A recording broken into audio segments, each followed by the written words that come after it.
बिस्मिल्लाहिर्रहमानिर्रहीम। स्टूडेंट, आज हम न्यू चैप्टर स्टार्ट करते हैं। चैप्टर नंबर 3, टाइटल है वेरिएशन।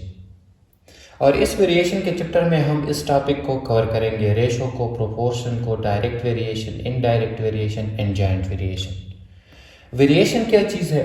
वेरिएशन का जो उर्दू में लफ्ज़ में माना है वो है तब्दीली। और मैथ्स में वेरिएशन क्या चीज़ होगा? मैथ्स में जब हम क्वांटिटीज़ को चेंज करेंगे तो उसको हम कहेंगे वेरिएशन। ठीक है, अब आते हैं अपने फर्स्ट टॉपिक की तरफ, रेशो की तरफ। तो रेशो मैंने आपको पहले भी इस टॉपिक पे एक वीडियो बनाई है, वो मैं डिस्क्रिप्शन में उसका लिंक दे दूंगा पूरा, अगर आप डिटेल मतलब समझना चाहते हैं रेशो को। तो रेशो पे एक वीडियो मैंने बनाई हुई है चैनल में, और इसका लिंक मैं डिस्क्रिप्शन में दे दूंगा। अगर आप पूरा डिटेल समझना चाहते हैं तो आप वॉच करें। इस तरह रेशो में क्या चीज़ होगा? रेशो का जो सिंपल डिफिनीशन इस तरह है कि रेशो में हम दो क्वांटिटीज़ को कंपेयर करते हैं। लेट्स सपोज एक क्वांटिटी है ए और दूसरा क्वांटिटी है बी। तो रेशो में क्या होता है कि इन दोनों क्वांटिटीज़ को हम कंपेयर करते हैं, या दो से ज़्यादा क्वांटिटीज़ भी हो सकते हैं। सपोज तीसरा क्वांटिटी है सी, इस तरह डी। तो रेशो में क्या होता है कि क्वांटिटीज़ को हम क्वांटिटीज़ का कंपेरिजन करते हैं, और ये रेशो का सिंबल है। इसी तरह प्रोपोर्शन में हमारे पास दो रेशोज को हम इक्वल करते हैं। ठीक है, लेट्स सपोज एक रेशो है ए रेशो बी और दूसरा है सी रेशो डी। तो प्रोपोर्शन में क्या होता है कि दो रेशोज होता है और उसको हम इक्वल करते हैं, दो रेशोज को हम इक्वल करते हैं। इस तरह प्रोपोर्शन में जो ए और डी है इसको हम कहते हैं एक्सट्रीम। इसको हम क्या कहेंगे? एक्सट्रीम। ठीक है, इस तरह ये जो ए है और बी, इसको हम कहते हैं एक्सट्रीम, और दरमियान वाले को कहते हैं मीन। सही है। प्रोपोर्शन क्या चीज होता है? इसमें दो रेशोज होते हैं। जो ये फर्स्ट और लास्ट है इसको हम एक्सट्रीम कहते हैं, और दरमियान वाले को मीन कहते हैं। इस तरह प्रोडक्ट ऑफ एक्सट्रीम इक्वल होता है प्रोडक्ट ऑफ मीन के। किस तरह? इस तरह ए डिवाइड बाई डी इक्वल होता है ए मल्टीप्लाई डी इक्वल होता है बी मल्टीप्लाई सी के। सो प्रोडक्ट ऑफ एक्सट्रीम का मतलब ये है कि ए मल्टीप्लाई डी इक्वल होगा बी मल्टीप्लाई सी के, बी मल्टीप्लाई सी के। इसको हम कहते हैं एक्सट्रीम का प्रोडक्ट, इसको हम कहते हैं क्या? मीन का प्रोडक्ट। इसी तरह रेशो का जो ये सिंबल है, रेशो को हम इस तरह भी लिख सकते हैं, a divide by b equal to c divide by d. ये भी ठीक है। ठीक है, ये तो मैंने इस तरह आपको लिख दिया प्रोपोर्शन, लेकिन जो रेशो का सिंबल है आप इसको इस तरह भी फ्रैक्शन में भी लिख सकते हैं। सही है। अब आते हैं 3rd नंबर टॉपिक की तरफ, डायरेक्ट वेरिएशन। डायरेक्ट वेरिएशन का मतलब ये है कि सपोज हमारे पास क्या है? दो क्वांटिटीज है, एक है एक्स और एक क्या है वाई। तो डायरेक्ट वेरिएशन क्या होगा? डायरेक्ट तब्दीली। मतलब अगर हम इस x में चेंज लाएंगे, मतलब चेंज क्या कि अगर हम इसको इंक्रीज करेंगे तो दूसरा भी इंक्रीज होगा, इसको हम कहते हैं डायरेक्ट वेरिएशन। अब अगर इस क्वांटिटी को हम डिक्रीज करेंगे तो दूसरा भी डिक्रीज होगा, इसको हम कहते हैं क्या? Direct variation. तो डायरेक्ट वेरिएशन का क्या मतलब होगा? जब हम एक क्वांटिटी को इंक्रीज या डिक्रीज करेंगे तो दूसरा भी इंक्रीज या डिक्रीज होगा। अगर ये इंक्रीज होगा तो ये इंक्रीज, अगर ये डिक्रीज होगा तो ये डिक्रीज, इसको हम कहते हैं डायरेक्ट वेरिएशन। इस तरह इनडायरेक्ट वेरिएशन। अब आते हैं इनवर्स वेरिएशन की तरफ। तो इनवर्स वेरिएशन में क्या होगा? सपोज एक क्वांटिटी x है और दूसरा है y। तो अगर हम इनवर्स वेरिएशन में क्या होगा कि अगर हम इस पहले जो क्वांटिटी है x, इसको इंक्रीज करेंगे तो ये डिक्रीज होगा। ठीक है, अगर ये डिक्रीज होगा तो ये इंक्रीज होगा, इसको हम क्या कहते हैं? इसको हम कहते हैं इनवर्स वेरिएशन। तो इनवर्स वेरिएशन में क्या होगा कि जब दो क्वांटिटीज हो, एक को हम डिक्रीज करेंगे तो दूसरा इंक्रीज, एक को इंक्रीज करेंगे तो दूसरा डिक्रीज, इसको क्या कहते हैं? Inverse variation. समझ गए? अब आते हैं जॉइंट वेरिएशन की तरफ। जॉइंट वेरिएशन का मतलब क्या है कि लेट्स सपोज हमारे पास तीन क्वांटिटी है, एक है x, एक है y, एक है z। ठीक है, तो ये जो x है ये इक्वल होगा y जॉइंट z, और k क्या होगा? कांस्टेंट के। तो इसको हम क्या कहते हैं? इसको हम कहते हैं जॉइंट वेरिएशन। जॉइंट वेरिएशन का ये मतलब है कि सपोज हमारे पास तीन क्वांटिटीज है x, y, z, तो x जॉइंटली प्रोपोर्शनल होगा किसको, y, z, और k जो है ये क्या होगा, कांस्टेंट को। इसको हम क्या कहते हैं, जॉइंट वेरिएशन। जॉइंट वेरिएशन का मतलब समझ गए कि दो क्वांटिटीज हमारे पास क्या होंगे, जॉइंट, और वो इक्वल होंगे एक क्वांटिटीज में। सही है, इसको हम क्या कहते हैं, जॉइंट वेरिएशन। तो वेरिएशन में हम चैप्टर नंबर 3 में हम इस टॉपिक्स को कवर करेंगे।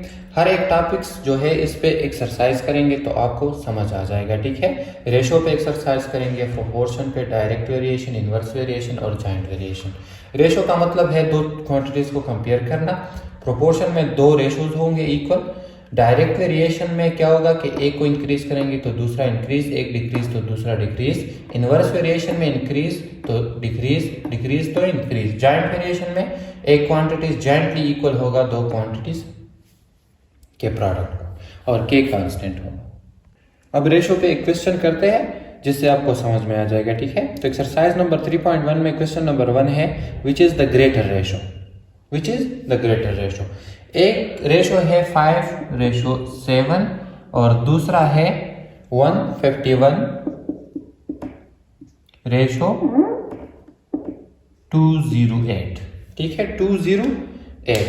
अब हम इसको किस तरह फाइंड करेंगे कि कौन सा रेशो ज्यादा है। मैंने आपको बताया कि रेशो में हम क्या करते हैं, कंपेयर करते हैं दो क्वांटिटीज को, ठीक है, दो वैल्यूज को। तो अब क्वेश्चन हमें ये कहता है कि इसमें कौन सा रेशो ज्यादा है। तो इसको हम किस तरह फाइंड करेंगे, हम करेंगे 5 को डिवाइड 7 पे, ठीक है, और 151 को डिवाइड करेंगे 208 पे। तो 5 और 7 को डिवाइड करेंगे तो आंसर आएगा क्या, आंसर आएगा 0.71 और इससे जो आंसर आएगा वो होगा 0.72। अब आप खुद अंदाजा लगाएं कौन सा रेशो ज्यादा है, ये वाला रेशो, इसकी वैल्यू क्या है, ज्यादा। तो इसका मतलब ये हुआ कि ये जो रेशो है ये ग्रेटर है और ये रेशो क्या है, ये रेशो लेस है, ठीक है। तो रेशो पे हमने एक क्वेश्चन कर दिया और क्वेश्चन ये था कि इनमें से कौन सा रेशो ज्यादा है। तो ये रेशो कम है और ये रेशो ज्यादा। किस तरह हमने इसको डिवाइड किया इस पे और इसको डिवाइड किया इस पे, तो आंसर ये आएगा। मैंने आपको पहले भी बताया कि ये रेशो का जो सिंबल होता है इसका मतलब डिवीजन का होता है, ठीक है, फ्रैक्शन। अब आते हैं अपने नेक्स्ट टॉपिक की तरफ और उस पर एक क्वेश्चन करेंगे। अब आते हैं प्रोपोर्शन की तरफ। तो प्रोपोर्शन पे एक क्वेश्चन करते हैं। मैंने आपको बताया कि प्रोपोर्शन में क्या चीज होता है, दो रेशोज को हम इक्वल करते हैं। इधर क्वेश्चन है gold and silver are mixed in the ratio of 7:4। दो क्वांटिटीज है, एक है गोल्ड और एक क्या है, सिल्वर।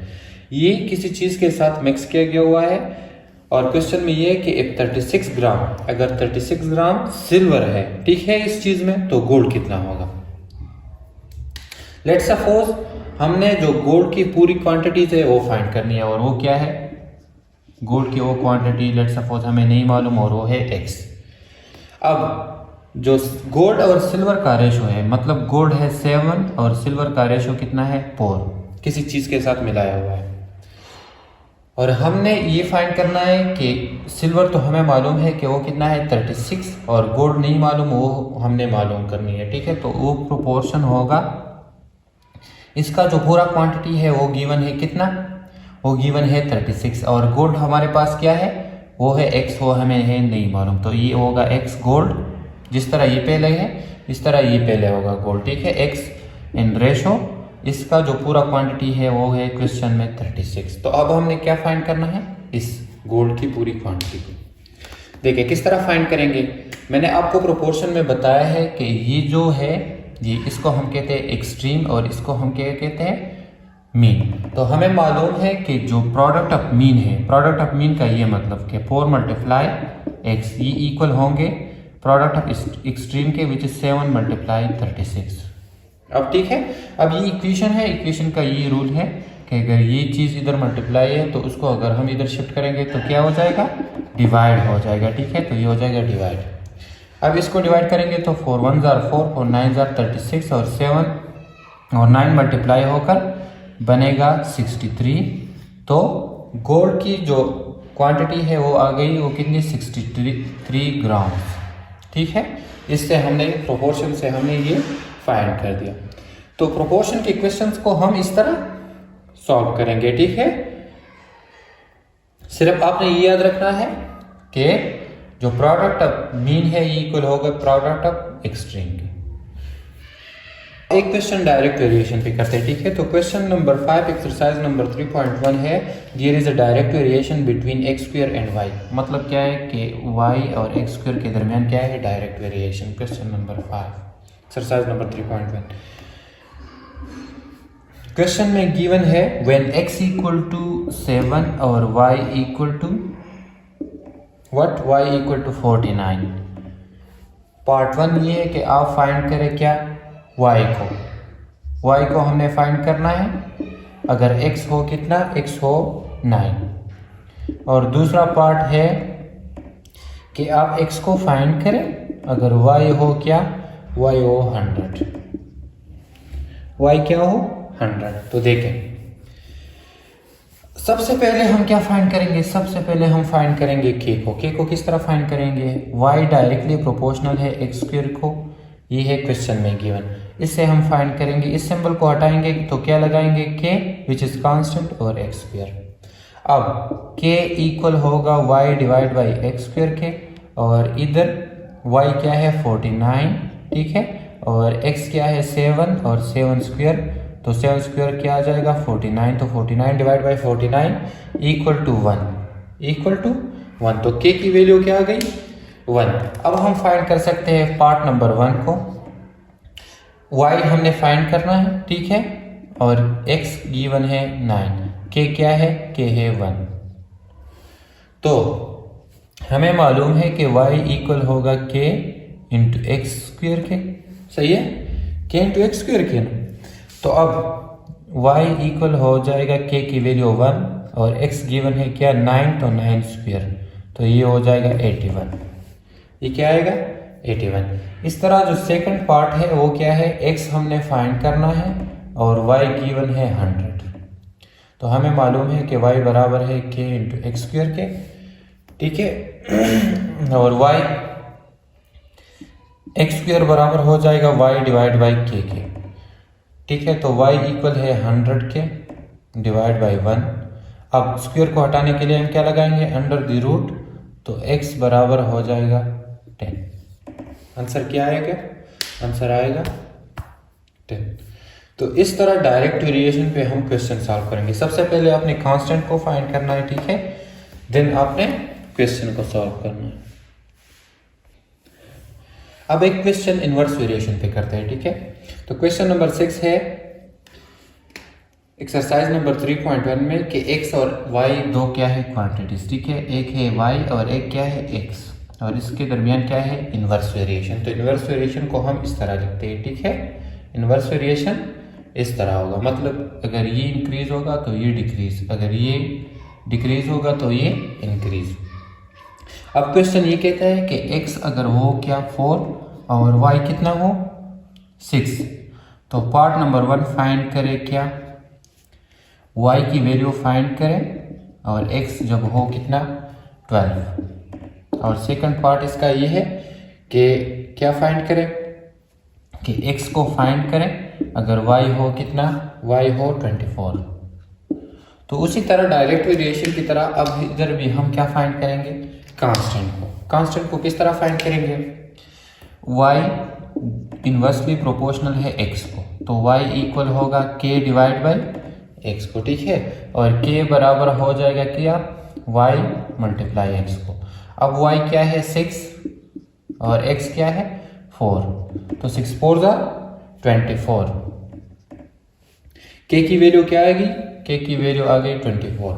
अब हम पार्ट नंबर 1 को फाइंड कर सकते हैं, किस तरह, हमें मालूम है कि y बराबर है k डिवाइड बाई एक्स के, तो y इक्वल हो जाएगा k बराबर है 24 के, और x बराबर है क्या, पार्ट नंबर 1 12, तो ये बराबर हो जाएगा 12 1 1, 12 2 24, तो y इक्वल आ गया क्या, y की आंसर आ गई 2,